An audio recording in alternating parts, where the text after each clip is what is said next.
신약성경 392면 요한일서 4장 15절, 14절, 15절 말씀입니다. 우리 두 절을 함께 읽겠습니다. 아버지가 아들을 세상에 구주로 보내신 것을 우리가 보았고 또 증언하노니 누구든지 예수를 하나님의 아들이라 시인하면 하나님이 그의 안에 거하시고 그도 하나님 안에 거하느니라. 아멘. 네, 오늘 본문 14절에 보면 아버지가 아들을 세상에 구주로 보내신 것을 우리가 보았고 또 증언한다, 그렇게 사도 요한은 말씀하고 계십니다. 오늘 본문의 이 구주, 세상의 구주, 예수님을 가리키는 이 구주라는 말씀은 사실 모든 성경 말씀과 모든 성경의 교리 가운데 가장 정상에 있는 말씀이다, 이렇게 말씀을 드려도 결코 지나치지 않습니다. 그러나 사실 우리 성도들에게 구주가 무엇이냐 이렇게 여쭤보면 머릿속에는 맴돌지만 그러나 정확하게 구주가 무엇인지 또 구주가 무엇을 상징하는지 그렇게 구체적으로 대답하기는 참 어렵다는 사실입니다. 예수님께서는 이 땅에 오셔서 많은 유대인들을 향해 너희가 성경에서 영생을 얻는 줄 알고 성경을 상고하거니와 이 말씀은 곧 내게 대한 것이니라 말씀하셨습니다. 예수님 당시에는 신약 성경이 없었지요. 그렇기 때문에 구약 성경을 가리켜서 바로 예수님을 향해 또 예수님을 위해 예수님을 기록한 성경이라 이렇게 말씀하셨습니다. 신약 성경은 바로 이 땅에 오신 메시아, 우리의 구주가 되시는 예수 그리스도를 기록하는 말씀이고 또 계시록은 다시 오실 예수 그리스도를 기록하고 있는 말씀입니다. 그래서 성경 전체를 요약한다면 바로 이 구주, 예수 그리스도에 대한 말씀이고 또 내용이라는 것을 우리는 알 수 있습니다. 자, 그렇다면 구주라는 이 중요한 단어, 정말 모든 성경과 교리의 가장 정상에 있다고 할 수 있는 이 구주라는 단어가 도대체 무엇을 의미하느냐 하는 것입니다. 이 구주라는 것은 단지 우리의 구원을 돕는 조력자를 의미하는 것은 아닙니다. 성경에는 아버지 하나님께서 우리를 돕기 위해 구주를 보내셨다, 아들을 보내셨다, 이런 진술이 나오지 않는다는 사실입니다. 또 그 표현은 단지 그분이 우리를 위해 우리가 어떻게 행해야 하는지 그 길을 가르치시거나 또 방법을 가르쳐 주시고 또 우리에게 친히 이 모든 것들을 할 수 있도록 격려하시는 분이라 이렇게 말씀하는 것도 구주라는 표현의 올바른 또 완전한 정의가 될 수 없습니다. 더 나아가서 구주를 우리의 모범 혹은 모델, 본보기 혹은 우리의 곁에서 이 구원을 격려하는 자라는 이 의미도 결코 구주라는 것을 다 충분히 표현하지 못합니다. 영국의 유명한 하나의 시성이라고 하는 간디도 영국의 인도 침략으로 인하여 예수를 믿지는 않았습니다. 그러나 예수님이 기록한 상상수훈을 읽고 이렇게 위대한 교훈을 말하실 수 있는 분이라면 이분은 결코 사람이 아니다 말할 정도로 산상수훈을 자신의 인생의 길잡이로 사랑했습니다. 예수님은 단지 우리에게 어떻게 천국을 갈 것인가 가이드라인을 제시하시고 또 우리로 하여금 그 수준에 오를 수 있도록 끊임없이 우리에게 명령하시는 분이시다. 그것이 구주의 의미다. 이것도 부족하다는 사실입니다. 왜냐하면 이 모든 견해에서 발견되는 중요한 요소, 모든 것의 공통점이 무엇인가 하면 결국은 우리 자신이 스스로 이 구원을 이루어 가야 한다는 것입니다. 주님께서 하시는 일은 우리가 이루어야 하고 우리가 걸어가야 할 이 길을 돕고 지원하시고 격려하시는, 그래서 그 길을 우리로 하여금 조금 더 쉽게 걸어가게 만드시도록 도와주시는 분, 이렇게 구주를 생각하는 경우들이 참 많기 때문에 그렇습니다. 그런데 만약에 세상의 구주로 오신 예수 그리스도의 정의를 이렇게 내린다면 나사렛 예수는 전혀 우리의 구주가 아니십니다. 전혀 의미가 다르기 때문이죠. 이미 하나님께서는 이스라엘 백성들에게 십계명과 도덕법을 주셨습니다. 레위기 18장 5절에 보면 이렇게 말씀하시죠. 함께 읽어보겠습니다. 너희는 내 규례와 이를 행하면 그로 말미암아 살리라. 나는 여호와이다. 자, 이 하나님의 율법은 이스라엘 백성과 하나님과의 약속입니다. 하나님께서는 이스라엘 백성들에게 나는 너희의 하나님이 될 것이고 너희는 내 백성이 될 것이다. 내가 너희를 구원하리라. 그렇게 약속하셨습니다. 그래서 하나님은 그 약속을 신실하게 그리고 완전히 약속을 지키셨습니다. 그리고 나서 하나님께서 택하신 이스라엘 백성들을 향해 그러면 너희도 내 백성이기 때문에 내 명령을 지켜야 한다. 그렇게 약속을 주신 것이 바로 십계명입니다. 하나님의 도덕법이죠. 그런데 구약의 모든 역사는 이렇게 하나님과 약속했던 언약, 즉 우리가 이 구원을 얻는 일에 실패하되 전적으로 실패했음을 우리에게 보여주십니다. 방금 읽은 레위기에 보면 너희는 내 규례와 법도를 지키라. 그리하면 그로 말미암아 살리라. 산다라는 말은 구원 받는다는 얘기죠. 하나님의 복을 받는다는 말입니다. 너희가 나와의 약속을 잘 지켜서 내 언약을 지키면, 즉 하나님의 율법을 잘 지키면 너희는 살 것이다. 구원 받을 것이다. 하나님의 약속한 복을 받게 될 것이다. 그 말입니다. 그런데 그들이 만약에 이 하나님과의 언약을 지키는 일, 율법을 순종하는 일에 성공했다면, 그래서 자신의 노력 또 자신의 충성과 순종을 통해서 하나님 앞에 의롭다 하심을 얻을 수 있었다면 사실 이 세상에 예수님께서 구주로 오실 이유가 없으셨습니다. 그런데 성경은 뭐라고 말씀하십니까? 로마서 3장 10절에 보니까 의인은 없나니 몇 명도 없어요? 하나도 없다. 세상에 의인은 한 사람도 없다. 즉 하나님과의 율법을 지켜서 하나님의 언약을 지켜서 순종해서 하나님 앞에 의롭다라고 그렇게 인정받을 사람은 세상에 2명도 아니고 1명도 아니고 하나도 없다. 이렇게 하나님이 선언하시는 겁니다. 로마서 3장 23절에도 보니까 모든 사람이 죄를 범하였음에 하나님의 영광에 이르지 못하더니, 자, 몇 사람이 죄를 범했습니까? 이방인들만 죄를 범했습니까? 그렇지 않습니다. 모든 사람이 죄를 범했음에 유대인이나 헬라인이나 이방인이나 종이나 자유자나 어느 누구나 할 것 없이 이 땅에 존재하는 모든 인생, 인류는 죄를 범하였음에 하나님의 영광에 이르지 못한다. 하나님의 영광에 이르지 못한다는 말은 구원받지 못한다는 말입니다. 하나님 계신 그곳에 있을 수 없다는 것이죠. 그렇기 때문에 모든 사람이 죄를 범하였음에 하나님의 영광에 이르지 못한다. 그러니까 그들의 순종, 하나님의 율법을 지켜 순종하여 살고 구원을 얻을 수 있는 사람이 세상에는 둘도 아니고 하나도 아니고 한 사람도 없다. 이렇게 선언하십니다. 로마서 3장 19절에서는 이는 모든 입을 막고 온 세상으로 하나님의 심판 아래 있게 하려 함이라고 선언하십니다. 그러니까 사실 구약에는 하나님께서 모든 가이드를 제시해 주셨습니다. 이렇게 살면 너희가 구원받을 것이다. 이 길로 가면 너희들이 하나님 나라에 들어가게 될 것이다. 이 말씀을 순종하여 지키면 너희들은 하나님의 복을 받게 될 것이다. 하나님께서 그렇게 가이드를 제시해 주셨고요. 그들에게 격려해 주셨고요. 그들에게 놀라운 능력과 기적을 통해서 하나님께서 그들과 함께 하심을 분명히 증거해 주셨어요. 그런데 이스라엘 백성들은 철저히 하나님의 율법, 즉 자신의 노력과 열심을 통해 구원받고 생명을 얻고 하나님의 나라에 들어가는 일에 철저히 실패했다는 사실입니다. 그래서 의인은 없나니 하나도 없다. 모든 사람이 죄를 범하였음에, 여기 유대인들도 예외가 없다는 것입니다. 하나님께서 분명히 가이드를 주시고 어떻게 하면 살고 어떻게 하면 구원받을 것인가 말씀도 주시고 길도 알려주시고 분명히 하나님께서 격려도 하셨지만, 그러나 그 유대인들 가운데 스스로 자신의 힘으로 자신의 노력으로 자신의 열심으로 하나님의 율법을 지켜 산 사람, 구원받은 사람, 하나님의 영광에 이른 사람은 두 사람도 아니고 한 사람도 아니고 한 사람도 없다. 모든 사람이 죄를 범했다. 또 자신의 의인은 없나니 하나도 없다. 그래서 모든 사람으로 하여금 하나님의 심판 아래 있다. 이렇게 말씀하고 계시는 겁니다.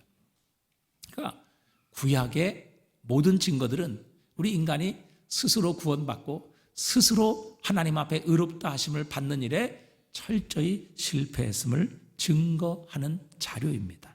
그러니까 인간의 노력은 완전히 실패했다는 것이죠. 우리의 힘으로, 우리의 열심으로 우리가 하나님 앞에 의롭다 하심을 받아서 하나님 앞에 설 수 있는 사람이 세상에는 한 사람도 없다. 그래서 구약 성경 인물 중에 실패하지 않은 사람은 한 사람도 없는 것입니다. 어떤 선지자도 어떤 제사장도 어떤 왕이라 할지라도 모두 실패하고 그들은 모두 하나님 앞에 죄를 범했으며 하나님 앞에 그들은 의인으로 인정받지 못했던 것입니다. 자, 그렇기 때문에 이미 언급한 대로 이 세상의 구주가 만약 우리가 지금까지 이야기하고 정의한 대로 그저 우리에게 가이드를 제시하시고 또 어떻게 천국을 갈 수 있는지 방법을 가르쳐 주시며 또 곁에서 우리의 격려자가 되시고 우리를 도와주시는 것으로 우리의 구원은 불가능하다는 것이 분명히 증명되었습니다. 왜? 구약 성경이 그것을 우리에게 증명하고 있기 때문입니다. 그래서 이미 인간의 노력은 실패했음을 구약 성경이 우리에게 증거해 주고 있습니다. 자, 신약 성경이 우리에게 선포하는 것은 무엇입니까? 여러분, 신약 성경은요, 우리 자신 및 우리가 한 행위와는 별도로 예수 그리스도께서 행하신 그 일의 결과로 말미암아 하나님의 구원이 우리에게 주어진다는 것입니다. 여러분, 그러니까 구약에는 우리의 노력과 열심을 가지고 하나님의 율법을 지켜서 구원을 받는 바로 그 일들을 실험했는데 결국에 그들은 철저히 실패했다는 것이죠. 그런데 신약시대에서 하나님이 우리에게 선포하신 것은 하나님께서 보내신 예수 그리스도 그분의 행위, 그분의 사역으로 말미암아 우리의 행위, 우리의 노력과는 전혀 관계없이 하나님께서 우리에게 구원을 선물로 주신다는 것을 선포하고 있다는 사실입니다. 자, 예를 들어서 로마서 5장 17절을 보십시오. 자, 로마서 17절 우리 한번 다 같이 읽어보겠습니다. 한 사람의 범죄로 말미암아 사망이 그 한 사람을 통하여 왕노릇하였은즉 더욱 은혜와 의의 선물을 넘치게 받은 자들은 한 분 예수 그리스도를 통하여 생명 안에서 왕노릇하리로다. 그런즉 한 범죄로 많은 사람이 정죄에 이른 것 같이 한 의로운 행위로 말미암아 많은 사람이 의롭다 하심을 받아 생명에 이르렀느니라. 자, 여기 보면 한 범죄한 사람과 한 분 예수 그리스도를 비교하고 있습니다. 자, 범죄한 한 사람이 누구인가요? 아담이지요. 아담. 자, 우리가 왜 죄인이 되었습니까? 아담 한 사람으로 말미암아 죄인이 된 겁니다. 왜 그래요? 아담은 우리 모든 인류의 대표였기 때문입니다. 그리고 하나님은 아담과 언약을 맺으셨고 하나님이 아담과 언약을 맺으실 때 너 이거 먹는 날에는 정령 죽으리라. 즉 내 말을 범하게 되면, 내 말을 불순종하게 되면 너는 그 불순종으로 인하여 정령 죽으리라 말씀하셨어요. 그런데 아담은 하나님과의 약속 언약을 깨뜨리고 결국 마귀에게 순종함으로 범죄하게 되었죠. 그 아담 한 사람의 범죄로 인하여 우리 모든 인류는 죄인이 되었습니다. 왜? 아담은 우리의 대표이기 때문에. 그리고 어찌 보면 아담이 하나님과 언약을 맺을 때 우리는 아담의 뱃속에 있었다, 이렇게 볼 수 있습니다. 그래서 우리는 태어날 때부터 죄인입니다. 그리고 그 아담의 범죄가 우리의 삶을 오염시켰고 그 범죄로 인하여 그 죄성이 우리 안에 있는 존재로 태어나기 때문에 우리는 결국 죄인이 되는 것입니다. 그러니까 죄를 범해서 죄가 아니라 죄인이기 때문에 우리는 죄를 범할 수밖에 없는 존재로 태어나게 된 것이죠. 자, 내 죄와 상관없이 아담의 범죄로 인해 내가 죄인이 되었는데, 여러분 오늘 본문 로마서 5장 17절에 보니까 한 범죄, 즉 한 범죄로 많은 사람이 정죄에 이른 것 같이 한 의로운 행위로 말미암아 많은 사람이 의롭다 하심을 받아 생명에 이르렀느니라. 그러니까 내 범죄와 상관없이 아담의 범죄로 내가 죄인이 되었던 것처럼 나의 행위와 상관없이, 내 죄와 상관없이 한 분 예수 그리스도의 의로운 행위로 말미암아 많은 사람이 의롭다 하심을 받아 생명에 이르렀느니라 우리에게 선포하고 계십니다. 그러니까 우리가 아담의 범죄로 말미암아 죄인 되었고 아담은 우리의 모든 조상이요 대표자입니다. 아담이 범죄함으로 우리가 죄인이 되었던 것처럼 이 원리에 따라 예수 그리스도께서 우리의 행위와 상관없이 그분의 의로운 행위로 말미암아 그분을 믿는 자, 그분을 나의 구주로 영접하는 자는 예수 그리스도 안에서 우리의 행위와 상관없이 하나님 앞에 의롭다 하심을 받게 하신다는 겁니다. 왜요? 예수님이 우리의 대표자이기 때문입니다.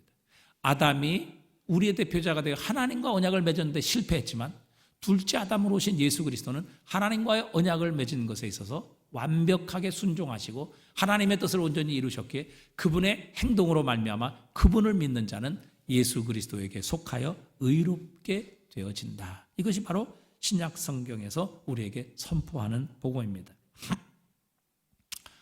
여러분, 우리는 우리 스스로의 노력으로 여러분 새로운 삶을 살아갈 수가 없습니다. 제가 어느 날 이마에 여기 미간에 자꾸 이제 주름이 이제 생기는 거예요. 그래서 이걸 좀 어떻게 펼 수 없을까 이렇게 고민하는데 어느 날 어떤 그 광고를 보니까요, 여자분이 완전히 모든 고민과 걱정, 염려, 근심을 다 떨쳐버리고 저 하늘을 향해 정말 뭐 천사를, 하나님을 만나는 것처럼 정말 미소를 지으며 이렇게 올라가고 있더라고요. 그래서 이분이 왜 이렇게 좋아하나 봤더니 여기에다가 이제 뭐 반창고를 하나, 무슨 테이프를 하나 붙인 거예요, 여기에다가. 그러면서 하늘을 모든 근심 걱정을 떨쳐버리고 저 마치 천국을 올라가는 것처럼 그렇게 환한 미소를 짓고 올라가더라고요. 근데 그게 뭐냐 그랬더니 여기 테이프를 붙이는 거예요, 테이프. 그래가지고 이 주름을 없애는 거예요. 그래서 이제 몇천 원 하지 않아서 저도 이제 그것을 사지 않았겠습니까? 그래서 이제 제가 그거를 집에 가서 이제 붙였어요, 이거 여기다. 이제 붙이고 다음날 아침에 딱 이제 일어나서 세수를 하고 거울을 딱 보니까 웬걸 이 주름이 없어진 거예요. 오, 진짜 이거 완전히 없어진 거예요. 너무너무 감격했죠. 그래서 저도 이제 그분 얼굴을 따라서 저 하늘을 향해 미소를 지으면서 야, 이제 이게 완전히 새로운 얼굴이 됐다. 여러분, 이게 얼마나 좋아요. 이게 뭔 짓을 한들 여름이 이 안에 미간에 주름이 없어지겠습니까? 그런데 그게 다음날 일어나니까 없어진 거예요. 완전히 깨끗해진 거예요. 너무너무 기뻤어요. 그날 출근하면서 하늘을 보면서 막 그분이 지은 미소를 짓고 출근을 했어요. 근데 이제 저녁에 또 거울을 보니까 이 모습 그대로 다시 이제 돌아온 거예요, 이게. 그래서 이상하다. 아침에는 분명히 없었는데. 그리고 이제 저녁에 또 다시 붙였죠, 이거. 저녁에 또 붙이고 아침에 딱 일어나니까 이야, 이거 완전히 이거 구겨진 와이셔츠를 다리미로 확 다린 것처럼 이거 완전히 또 확 펴진 거예요. 깨끗하게 됐어요. 너무너무 또 기뻐가지고 또 하루를 또 시작을 했지요. 저녁에 와보니까 이제 또 돌아가 있는 거예요. 여전히 여기에 주름이 또 계속 져 있는 거예요. 그래서 생각을 하다가 야, 이렇게 하다간 평생 매일 테이프를 붙이며 살아야 되겠다. 그 생각을 하고 그 다음부터는 테이프를 붙이지 않았어요. 제가 생각을 해본 게 뭐냐면 이게 테이프를 하루 이틀 붙인다고 이게 주름이 없어지는 게 아니겠더라고요. 생각해 보세요. 그렇죠? 여러분, 이 주름 생기는데 몇 년 걸렸어요? 네? 적어도 한 3, 40년은 걸린 거예요. 그렇죠? 이거 주름 생기는데. 근데 여러분, 이거 하루 여기다가 테이프 붙인다고 이 주름 없어지겠어요? 절대 안 없어집니다. 그 당시에는 이거 잠깐 펴지는 것처럼 보이는데요. 여러분, 이거 시간 지나면 또 돌아오게 돼 있는 거예요. 그러니까 이 주름을 펴려면요, 근본을 바꿔야 되는 거예요. 근본을. 얼굴이 완전히 바뀌어야 되네. 아니면 여러분, 이렇게 주름이 왜 지냐면 인상을 쓰기 때문에 주름이 지는 거 아니에요? 그러니까 그 인상을 쓰는 습관을 바꿔야지 이 주름이 없어지는 거예요. 그런데 여러분, 그 습관 하루 이틀 바꾼다고 해서 이 3, 40년 된 주름이 없어질겠어요? 그러니까 3, 40년을 그렇게 훈련해야 이 주름이 제자리로 돌아가는 거라고요. 근데 그게 되겠습니까? 우리가 나이가 먹고 피부가 자꾸 이렇게 노화가 되는데. 여러분, 여성들이 왜 이렇게 주름 없애기 위해서 보톡스 이거 주사 맞잖아, 그렇죠? 안 맞아요? 자, 여러분, 이 보톡스 맞으면 이게 한 번 맞으면 평생 얼굴이 다 핍니까? 아니죠. 얼마 있다 다시 또 맞아야 되죠. 얼마 있다 맞아야 돼요? 6개월. 다 아시는 거예요.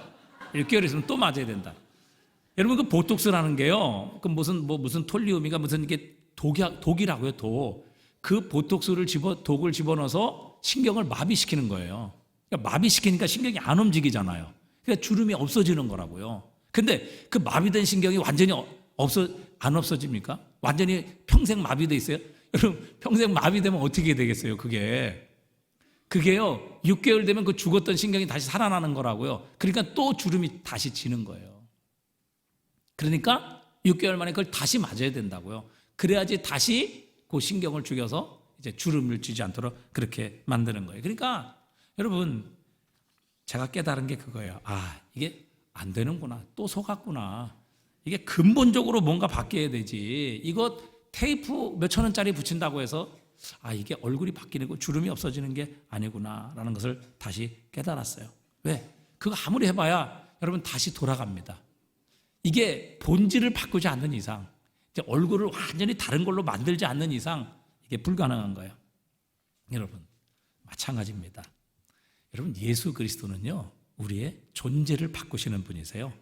우리를 어느 정도 향상시키시거나 옆에서 우리를 격려하시고 또 우리를 밀어주시고 도와주시는 그런 정도의 분이 아니시라는 사실입니다. 여러분 예수님은 우리의 본질을 바꿔주시는 분이십니다. 고린도서 5장 17절에 보니까 그런 중 누구든지 그리스도 안에 있으면 뭐라고 그랬어요? 새로운 피조물. 피조물이라는 단어는 창조물이라는 단어거든요. 하나님께서 천지를 창조하실 때 무에서 유를 창조하셨던 것처럼 그리스도 예수 안에 있으면 하나님께서 새로운 창조물로 우리를 재탄생시키신다. 그래서 이전 것은 지나갔으니 보라 새 것이 되었도다. 이렇게 선언하십니다. 여러분 예수님을 찾아온 유대인이요 엄격한 율법을 지키는 바리새인이었던 니고데모가 밤에 예수님을 찾아왔습니다. 그래서 예수님에게 선한 선생님, 당신 같은 분은 없습니다. 이렇게 예수님을 향해 존경과 칭찬의 말을 건넵니다. 이때 예수님께서 니고데모를 보시자마자 이렇게 말씀하십니다. 진실로 진실로 내게 이르노니 사람이 거듭나지 아니하면 하나님의 나라를 볼 수 없느니라. 여러분 영어 성경은 You must be born again. 다른 여지가 없는 거예요. Must be born again. 너는 다시 태어나지 않는 이상 네가 아무리 의로운 삶을 살아간다고 하는 바리새인, 네 스스로 율법을 지켜 하나님 앞에 의롭다 하심을 받는다고 생각하는 유대인 바리새인 아브라함의 혈통이라 할지라도 너는 하나님의 나라를 볼 수도 없어. 그렇게 주님이 선언하시는 겁니다. 그러니까 니고데모가 예수님께 아니 지금 제가 나이가 한 50인데 어떻게 어머니의 뱃속에 들어가서 다시 태어날 수 있습니까? 그렇게 여쭈었더니 주님께서 이렇게 대답하세요. 요한복음 3장 5절에 보니까 예수께서 대답하시되 진실로 진실로 내게 이르노니 사람이 물과 성령으로 거듭나지 아니하면, 물과 성령으로 다시 태어나지 아니하면 하나님 나라에 들어갈 수 없느니라. 그렇게 말씀하십니다. 물과 성령으로 나지 아니하면, 즉 주님 예수 그리스도 안에서 다시 태어나지 아니하면 결코 네가 하나님의 나라에 들어갈 수 없어. 네 노력을 가지고 네가 바리새인이라는 그 직분, 아브라함의 후손이라는 그 혈통 때문에 네가 천국 들어갈 수 있을 줄 알아? 결코 그럴 수 없어. 너 다시 태어나야 돼. 너 거듭나야만 해. 즉 다시 태어나는 이 일이 일어나야 돼. 그렇게 말씀하십니다. 마치 어린아이가 어머니 뱃속에서 태어나는 것처럼 예수님을 믿을 때 하늘로부터 우리가 새롭게 탄생하는, 새롭게 태어나는 바로 그 변화가 있을 때 너는 하나님의 나라를 들어갈 수 있는 거야. 이렇게 말씀하고 계시는 겁니다. 여러분 여기에 기독교와 세상의 다른 모든 종교와의 구별이 있는 것입니다. 차이점이 있는 것입니다. 여러분 세상의 어떤 종교도 어떤 위대한 종교 지도자도 여러분 우리를 다시 태어나게 할 수는 없습니다.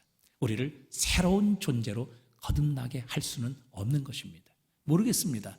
우리에게 가는 길을 가이드해주고 우리를 곁에서 격려해줄 수는 있을 거예요. 그러나 본질적으로 우리를 새로운 피조물로 새로운 존재로 거듭나게 하시고 새롭게 태어나게 하는 일은 세상의 어떤 종교에도 어떤 위인과 성인도 할 수 없는 일입니다.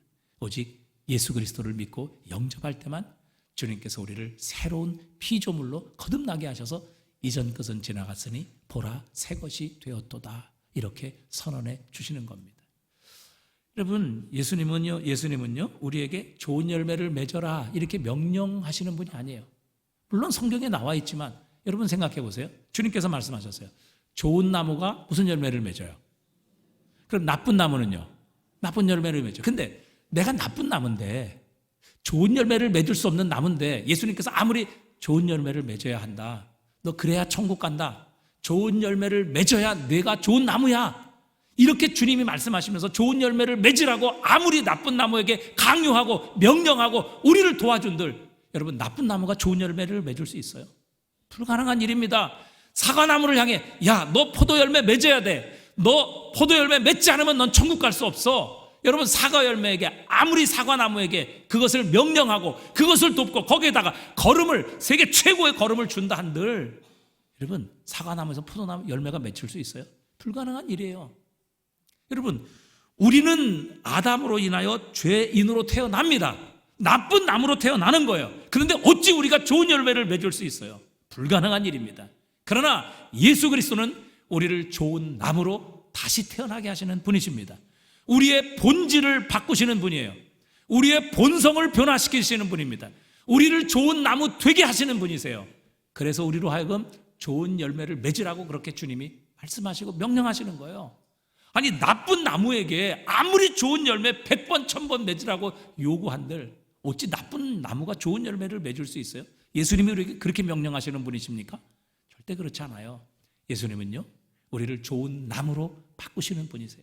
그래서 그리스도 예수 안에 있으면요 여러분 좋은 나무입니다. 우리를 그렇게 바꾸어 주신 거예요. 우리의 본질이 바뀌어진 겁니다. 나쁜 나무에서 좋은 나무로. 그래서 주님께서는 우리에게 너희가 좋은 나무이기 때문에 내가 너를 좋은 나무로 만들었기 때문에 좋은 열매, 선한 열매를 맺으라 이렇게 우리에게 요구하시는 거예요. 그래서 우리가 지금까지 배운 대로 우리가 하나님의 사랑으로 서로를 사랑할 수 있어요. 그렇게 하지 못하는데 요구하시는 게 아니에요. 이미 하나님의 사랑을 우리에게 부으셔서 우리로 그 사랑을 이미 우리가 만나게 하셨고 그 사랑을 우리가 체험하게 하셨단 말이죠. 그 사랑을 부어주셨단 말이죠. 우리가 그 사랑을 가지고 우리의 형제 이웃을 사랑하라 이렇게 말씀하고 계시는 겁니다. 자, 그래서 여러분 세상의 다른 모든 종교와 이 기독교의 구원 예수 그리스도가 우리의 구주 되시면 이렇게 본질적인 차이가 있는 것입니다. 예수 그리스도 외에는요 우리를 좋은 나무, 우리를 새로운 피조물, 본질적으로 우리를 구원하시고 바꾸실 수 있는 분이 없는 거예요. 그러나 예수 그리스도 안에 있으면 누구든지 새로운 피조물이 되었으니 보라 이전 것은 지나갔으니 새 것이 되었도다 우리에게 선언하고 계시는 겁니다. 자, 그래서 오늘은 한 몇 가지 정도로 도대체 왜 예수님만이 우리의 구주가 되실 수 있는가를 한번 정리를 좀 해보려고 합니다. 여러분 첫 번째 예수님만이 우리의 구주가 되실 수 있는 이유는 바로 예수님만 하나님의 거룩한 율법에 온전히 그리고 100% 순종하셔서 하나님의 율법을 완성하셨기 때문입니다. 자, 하나님께서 이스라엘을 택하시고 그들에게 복을 주셨습니다. 그래서 너희가 하나님의 백성이 됐으니까 너희는 하나님의 백성으로서 또 너희가 나에 대해서 지켜야 할 약속이 있다. 그래서 율법을 주셨어요. 그리고 율법을 순종하면 복을 받고 구원을 받을 것이다. 그러나 율법을 순종하지 않으면 율법을 범하게 되면 율법에 따라 심판을 받고 저주를 받을 것이다. 그렇게 주님이 분명히 선언하셨어요. 심판이 뭡니까? 율법을 지키지 않으므로 하나님과의 약속을 깨뜨려 버림으로 죄를 범하면요 그 하나님의 심판은 죽음이에요. 그래서 죄를 범하면요 하나님과 관계가 깨어집니다. 끊어져요. 생명이신 하나님과 관계가 끊어지면 그것을 영적 죽음이라 이렇게 부르는 거예요. 그리고 우리의 영혼과 육체의 분리, 그것을 가리켜서 우리는 육체적 죽음이라 이렇게 말하는 거죠. 그러니까 여러분 우리가 죄를 범하면 하나님과 우리 사이에 영적인 교제가 단절되기 때문에 우리는 영적인 죽음을 맞이하게 되는 것입니다. 그런데 여러분 하나님의 율법은 이미 선포되었어요. 세워졌습니다. 그렇기 때문에 하나님의 율법을 우리가 무시할 수가 없어요. 제거할 수 없습니다. 취소시킬 수 없어요. 왜? 하나님의 율법에는요 하나님의 뜻, 하나님의 성품이 다 담겨 있기 때문에 그렇습니다.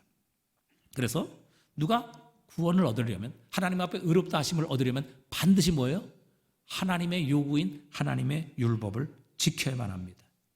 그 율법은 세상에서 존귀 여김을 받고 반드시 충족되어야만 그 율법을 통해서 하나님 앞에 갈 수 있고 하나님의 구원을 얻을 수 있으며 하나님의 자녀가 되는 이 권세를 얻을 수 있습니다. 그런데 여러분 예수 그리스도께서 이 땅에 오셔서 하신 첫 번째 사명이 무엇이었는가 하면 바로 그 율법을 지키시는 것이었습니다. 여러분 세상에 그 누구도 율법을 지킬 수 없었죠. 그래서 모든 사람이 죄를 범하였음에 그랬어요. 세상에 의인은 없나니 몇 명도 없어요? 하나도 없다. 그러니까 세상에서 율법을 지킨 사람이 하나도 없다고요. 하나님의 계명을 지켜서 구원을 받고 하나님의 계명을 지켜서 율법을 지켜서 하나님 앞에 이제 넌 됐다, 넌 100% 순종했어, 넌 이제 의인이야 이렇게 인정받은 사람이 세상에는 한 사람도 없었다는 사실입니다. 그래서 예수님께서 이 땅에 오신 첫 번째 사역이 무엇인가 하면 하나님의 율법의 요구를 완성시키시기 위해서 오시는 일이었습니다. 자, 히브리서 4장 15절에 보니까요. 자, 우리에게 있는 대제사장은 우리의 연약함을 동정하지 못하실 리가 아니요. 이 대제사장은 예수님을 가리키는 거거든요. 모든 일에 우리와 똑같이 시험을 받으신 이로되 무엇은 없으세요? 뭐는 없어요? 아니, 세상에 의인은 없나니 몇 명도 없다 그랬어요. 자, 이 세상에 하나님 앞에 여러분 우리가 죄로 말미암아 하나님 앞에 의인은 없나니 몇 명도 없어요? 한 사람도 없다. 그런데 오늘 여기 보니까 그는 우리와 똑같이 시험을 받으신 이로되 뭐가 없으시다고요? 죄가 없으시다는 말은 뭐예요? 하나님의 율법을 100%다 순종하셨다는 겁니다. 만약에 하나님의 율법을 100가지 중에서 99가지만 지키시고 하나만 불순종하셨다? 이거 어떻게 되는 거예요? 죄인이 되는 겁니다. 왜?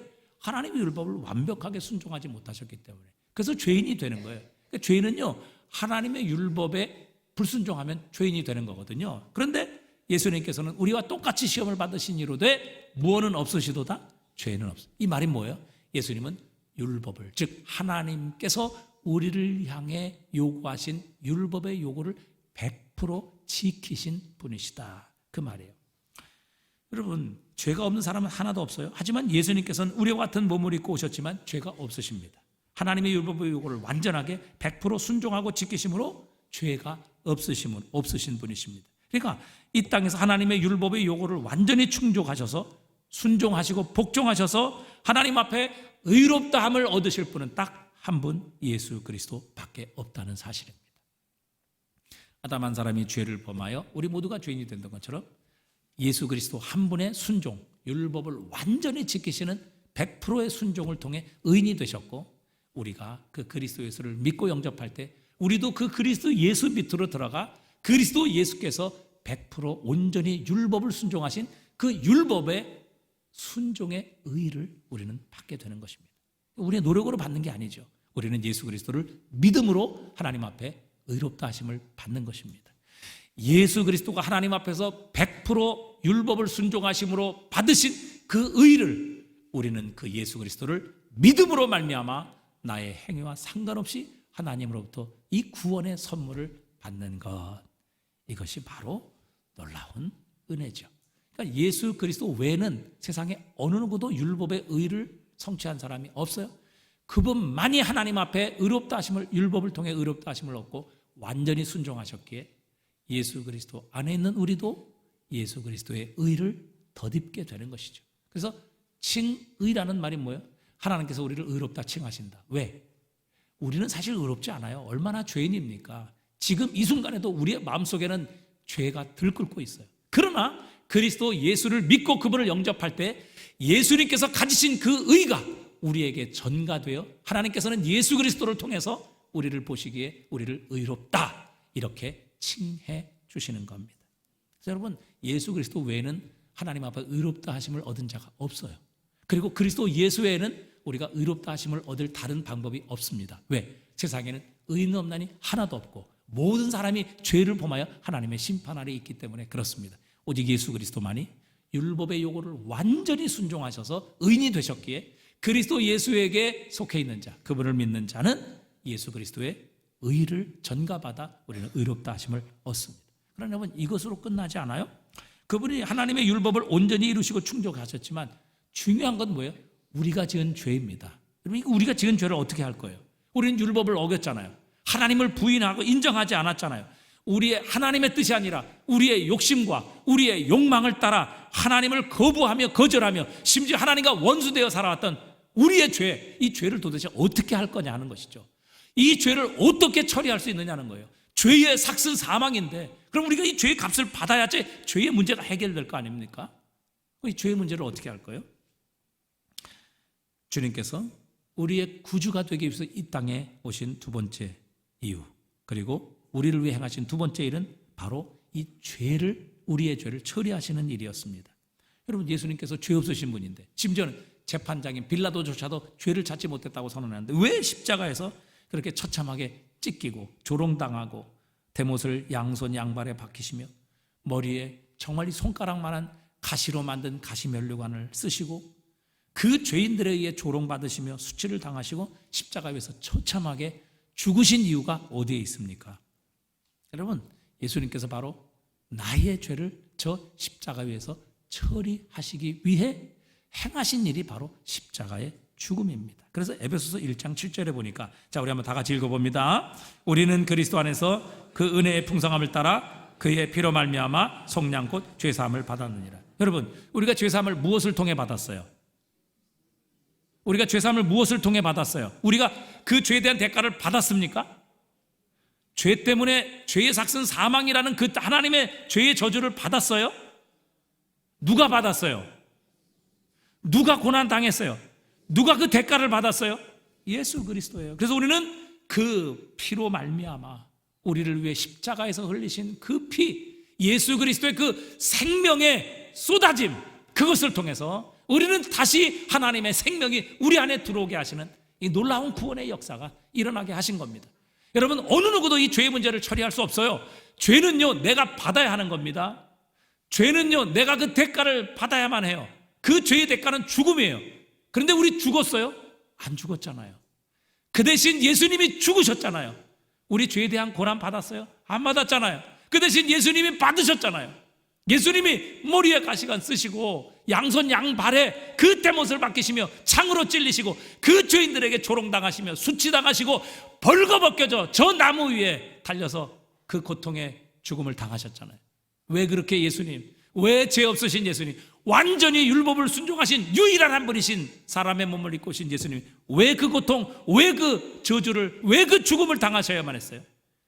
이유는 하나입니다. 내 죄를 처리하시기 위해. 그분이 그렇게 내 죄에 대한 대가를 받지 않으면 어느 누구도 우리 죄에 대한 문제가 풀리지 않기 때문에 그렇습니다. 여러분, 하나님은 공의의 하나님이세요. 우리의 죄를 그냥 넘기신다 하면 그분은 공의의 하나님 되실 수 없어요. 그분은 우리를 최종적으로 재판하실 재판장이 될 수 없다는 사실입니다. 왜? 누구는 봐주고 누구는 안 봐주고 이러실 수 있어요? 그럴 수 없는 겁니다. 하나님이 공의의 하나님이시기에 여러분, 죄는 반드시 그 대가를 받아야만 합니다. 그런데 우리는 그 대가를 받지 않았어요. 왜? 예수님이 대신 받으셨기 때문에. 그래서 여러분, 예수님만이 우리의 구주가 되시는 겁니다. 예수님의 십자가 없이, 그분의 피 흘림이 없이는 어느 누구도 우리의 죄를 문제를 처리할 수 있는 사람이 한 사람도 없어요. 그러나 예수 그리스도께서 십자가 위에서 피 흘리시고, 그 피는 생명 아니에요? 생명을 내 대신 쏟아 주심으로 말미암아 우리의 모든 죄의 대가가 예수 그리스도의 십자가 안에서 처리된 것입니다. 그래서 예수 그리스도 안에 있는 자는 용서함을 받습니다. 예수 그리스도 안에 있는 자는 하나님이 더 이상 우리를 정죄하시지 않아요. 죄의 대가를 받지 않는 이 놀라운 구원의 역사가 그리스도 예수 안에 있는 자에게는 이루어지는 것입니다. 우리가 어떤 죄를 범했든지, 어떤 실패를 했든지, 어떤 하나님 앞에 문제를 가지고 있든지, 여러분, 그리스도 예수의 십자가는 우리의 죄를 용서하시는 능력이 있습니다. 주의 보혈 능력이 있도다. 주의 보혈 능력이 있도다.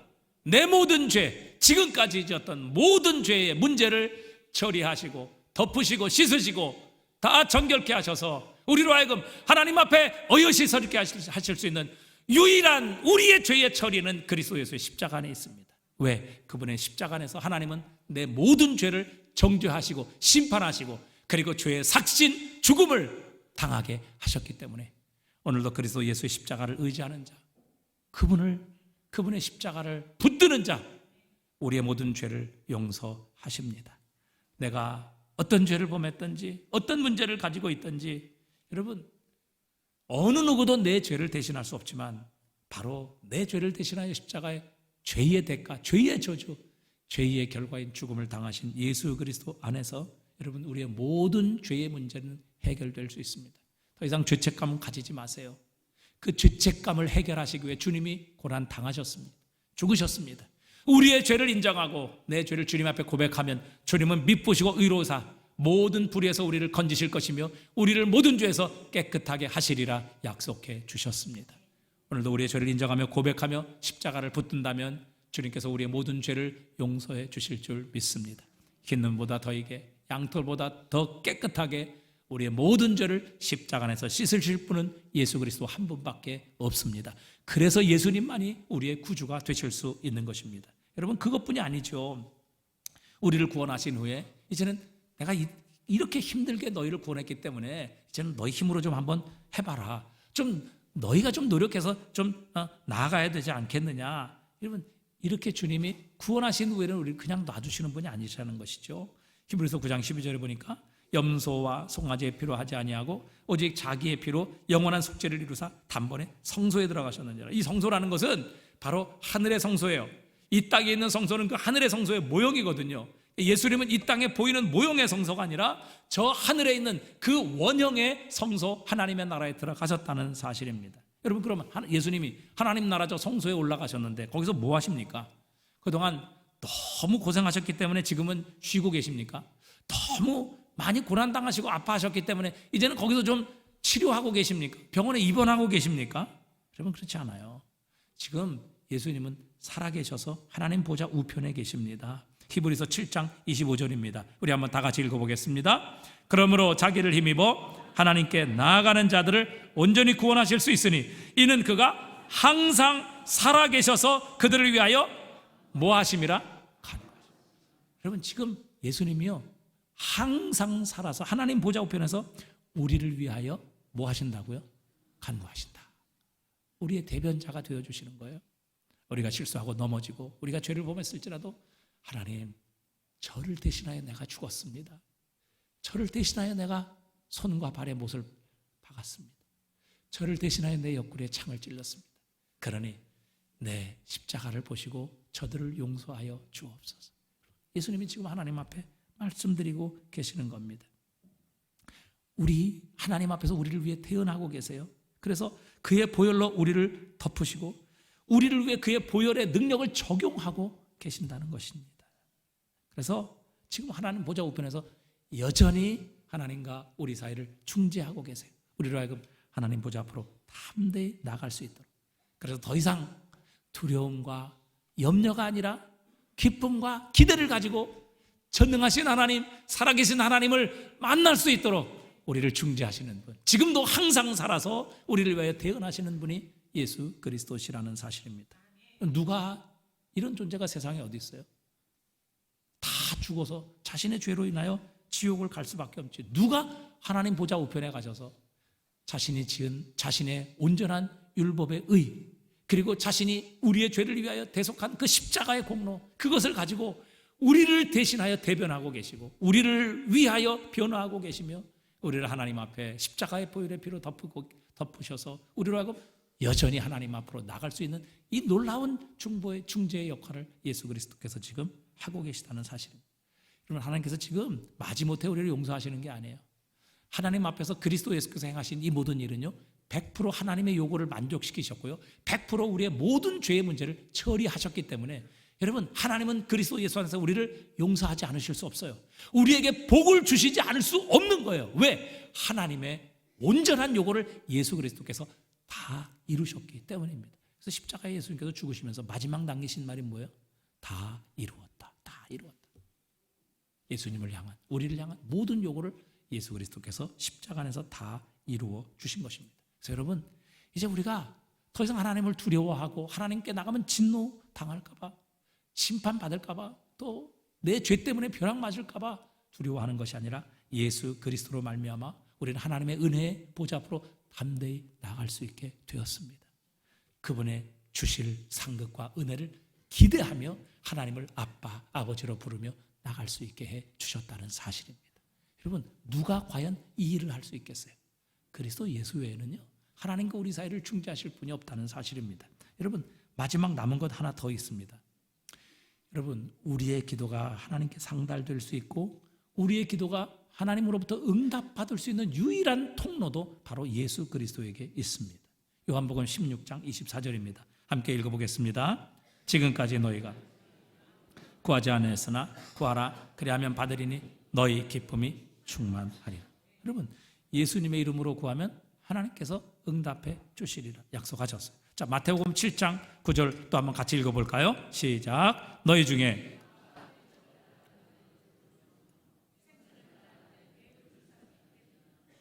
너희가 악한 자라도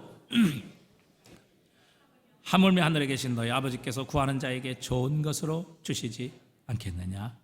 여러분, 예수님께서는 우리가 더 이상 예수님으로 말미암아 이방인도 아니고 죄인도 아니고 하나님과 아무런 관계도 없는 존재가 아니라 바로 그분이 우리의 아버지가 되시고 또 우리를 그분의 가장 사랑받는 아들, 딸이라고 선언하십니다.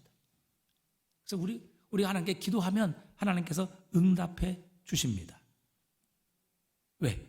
예수 그리스도의 이름으로 하나님께서 우리의 기도에 응답해 주실 것을 약속해 주셨고, 하나님은 뭐예요? 우리를 가장 사랑하시는 우리의 아버지이시기 때문입니다. 악한 자라도 자식이 구하면 좋은 것을 주는데 하물며 우리를 가장 사랑하셔서 독생자까지 주시는 그 아버지 하나님이 우리가 구하는데 좋은 거 주시지 않겠느냐? 우리가 구하는데 성령을 부어주시지 않겠느냐? 예수님이 친히 그렇게 말씀하고 계시는 거예요. 여러분, 이 놀라운 특권이 예수 그리스도로 말미암아 우리에게 주어졌어요. 예수님의 이름으로 기도하면 하나님이 들으신다고요. 하나님이 응답하신다고요. 하나님이 역사하신다고요. 근데 왜 기도 안 합니까?